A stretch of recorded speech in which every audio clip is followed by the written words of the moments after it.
The Science of Learning and Development Initiative came together to answer a question. What science should we pay attention to in order to understand how learning happens? Good morning. Have a good day. The Science of Learning and Development is really an attempt to synthesize a huge body of knowledge that's accumulated over many, many years from the learning sciences, from psychology and anthropology and brain science, and put all of that together and understand how people, in fact, develop, And what else? and how they learn.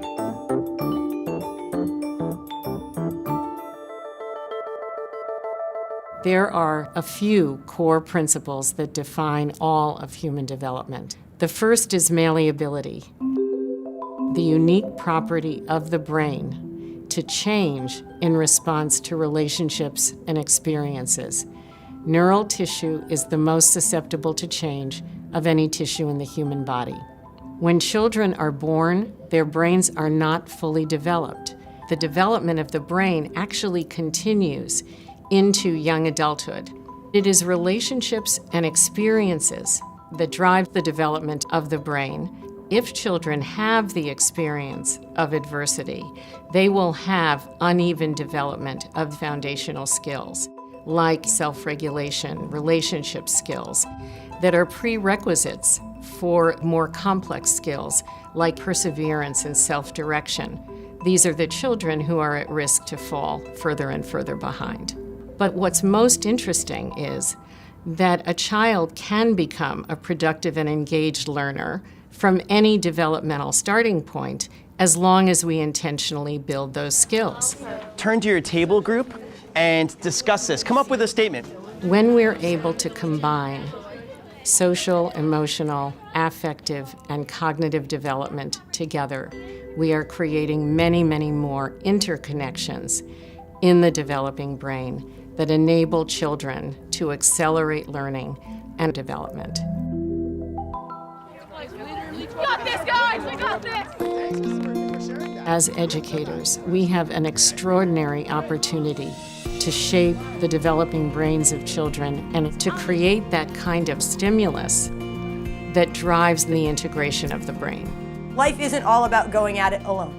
We're up there to support you when you don't necessarily have the skills or tools that you need.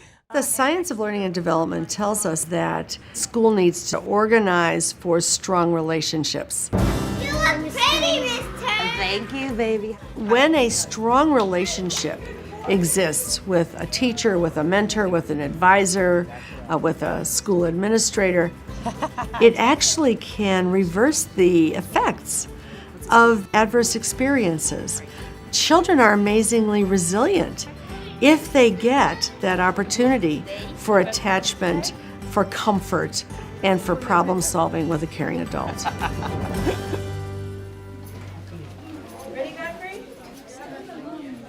If we walk into a classroom that's really informed by these principles, we'll see kids actively engaged in their learning. What is this graph telling us? They will be using critical thinking and problem solving. They will be putting ideas into action. This one is much longer than the other one you were using. They will have lots of tools and manipulatives that they can work with to help them understand the ideas. And as they undertake these tasks, they're building both the social and emotional foundation, and they're also building cognitive abilities. Any volunteers? Go up and do a priority list.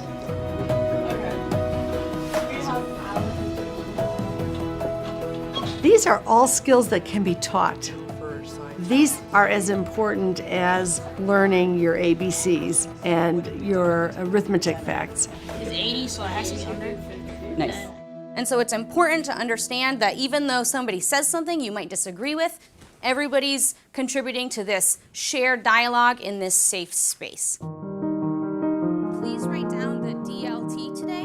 The DLT is I can discuss. Today, we have a very big task in front of us, but it is a very positive and optimistic task Good morning, friends! because we now have a knowledge of how children become learners and the opportunity to create an education system that's informed by a knowledge of the developing brain. So that's collaboration and compassion. Yeah. Turn!